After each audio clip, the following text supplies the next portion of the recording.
Hey everybody, I want to talk about some pretty scary stuff, hazardous construction materials.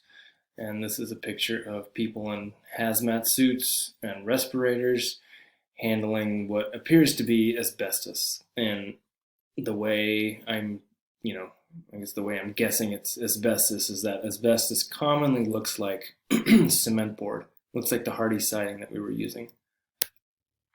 So, most of these materials that we're going to talk about are found in older buildings. Most of them are not commonly used in construction anymore. That being said, we don't know what the next material is that's killing us. Okay, we're going to have to find that out the hard way. Most of these things that we're going to talk about, and most hazardous materials generally, are usually fine until they're disturbed. Until people come in and start breaking stuff into pieces and blowing a bunch of dust all over the place, it's usually not that big of a deal. These materials that we're going to talk about were used for a reason. Okay, they have some very positive attributes as far as building materials go, but they're hazardous to our health. Okay, they're poisonous. So I want us to look at like how to identify them and think about why they were used and what locations they would have been used and how we can go, how we can avoid disturbing them. Okay, what could happen if we disturb them? So the first one's lead. It is a naturally occurring element. It is awesome. It was a great additive to materials. It's water resistant. We'll talk more about some of the properties, but generally it was very commonly added to paint. It made the paint a lot more durable. It made the paint very easy to clean. It was antimicrobial. And unfortunately, when they knew that lead paint was killing people, they continued to market it as like, this is good for your health because it's so easy to clean and it's antimicrobial and antifungal and all this stuff. Okay, it was used a lot in wet applications because it's really resistant to water degradation. Okay, it's a very, very durable material. It wasn't until 1978 that they finally banned lead as a paint additive, and it wasn't until 1986 that they banned it as a plumbing applications. One thing that makes it kind of dangerous, especially to children, is that it's really delicious. Okay, it's very sweet. One of the interesting properties about it is it's very malleable. I've used it before on roof flashings, and it's really cool because you can just kind of bend it and it can take shapes, and it's pretty neat stuff actually. It's very dangerous, unfortunately. All right, where we're going to find it, it wasn't, and actually let me go back real quick here. Paint additive, there's a chart that you can find that shows the usage of lead paint. Okay, and I think it's like up until 1945, 75% of paints had lead in them. And then there's a period of time from 1945 to like 1965 where 50% of paints had lead in them. And then there's a period from 1965 until it was banned in 1978 where it was like 12% of paints had lead in them. So if you're trying to determine if your paint has lead in it, you can age it that way, and you can kind of come up with a good guess as to whether or not it contains lead in it. And then the other thing you can do is you can see that, or think about how it was mostly used in high traffic areas. Okay, it was an expensive additive. It was a premium paint. It was a really nice paint. And so it was used in places that were going to get the most abuse. So like opening and closing windows, opening and closing doors, going up and down stairs, walking across floors. Those are the places where they would have used lead paint. So if you're working on an old house, think about those kind of high traffic areas where they're going to get kind of banged up and abused, and that's where you're mostly going to find lead paint. Up until the mid 20th century, they used it for water supply lines. Okay, again, it was resistant to water degradation.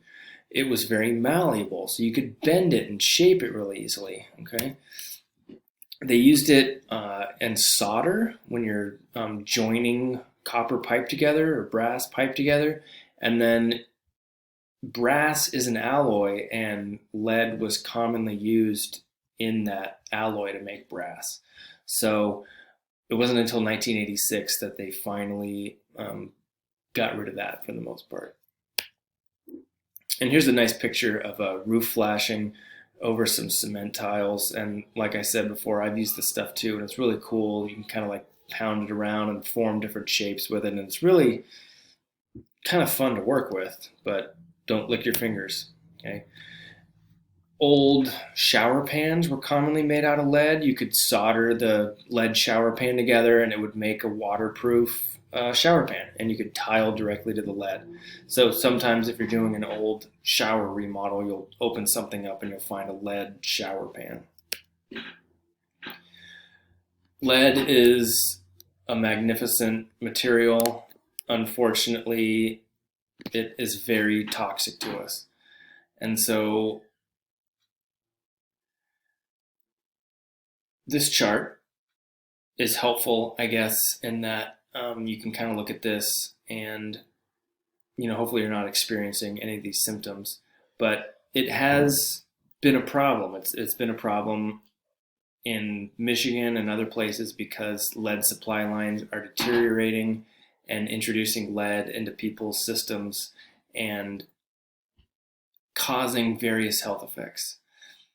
It's particularly damaging to children, unfortunately, and it can cause like lower IQ, behavioral problems, learning disabilities. It's really unfortunate what can happen.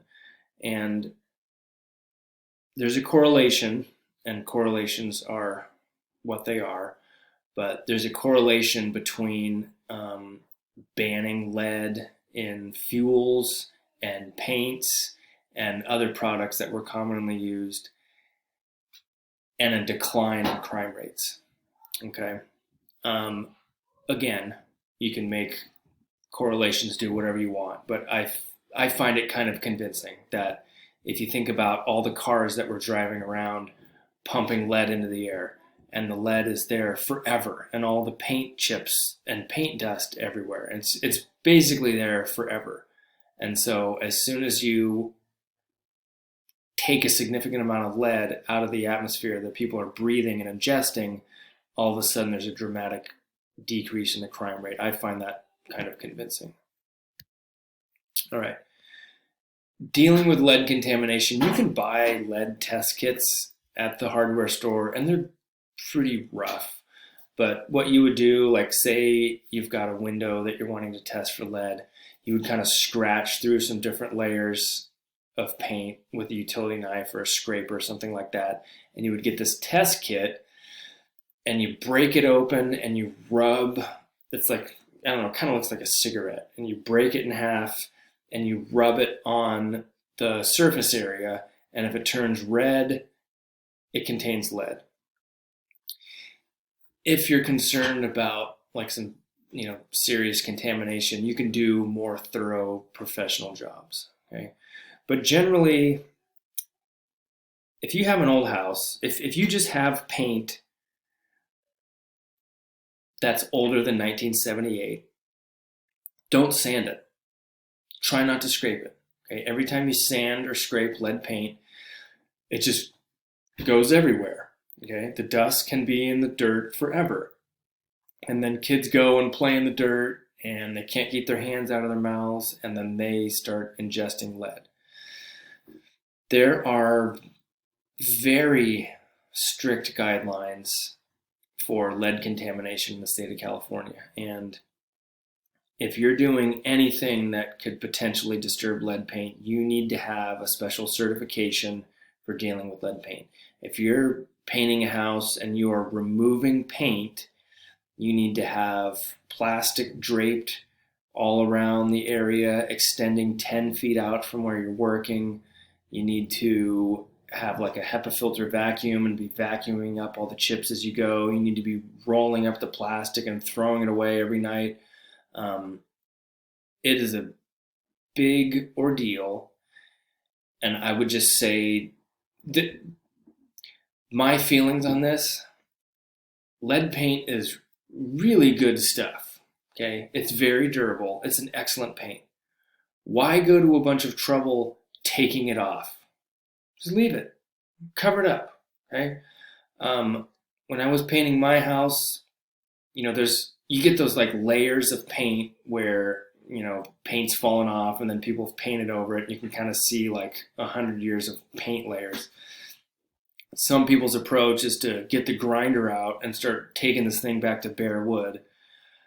My approach is leave it alone, prime everything, clean everything, prime everything, seal everything up, and then get some sort of spackling or putty or something like that, and then fill in all those low spots. And then you can sand that down and then prime that again, and then it just looks like a brand new paint job. And you don't spend all this time like grinding on wood.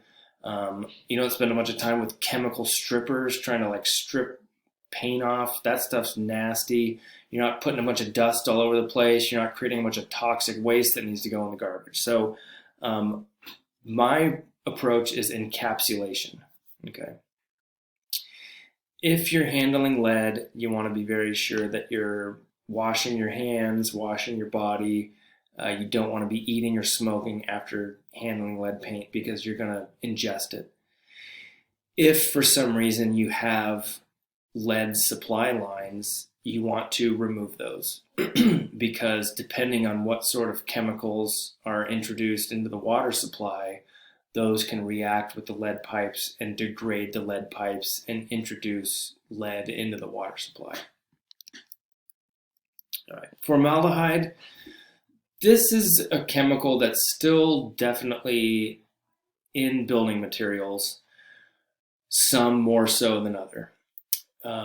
They have steadily been decreasing the amount of formaldehyde in materials, and particularly where it is, it's a component of the glue. Okay, so anything that has a bunch of glue in it, MDF, particle board, plywood, OSB, is going to contain a certain amount of formaldehyde, and that formaldehyde, again, is what makes up the glue that holds all those materials together. Formaldehyde can off-gas.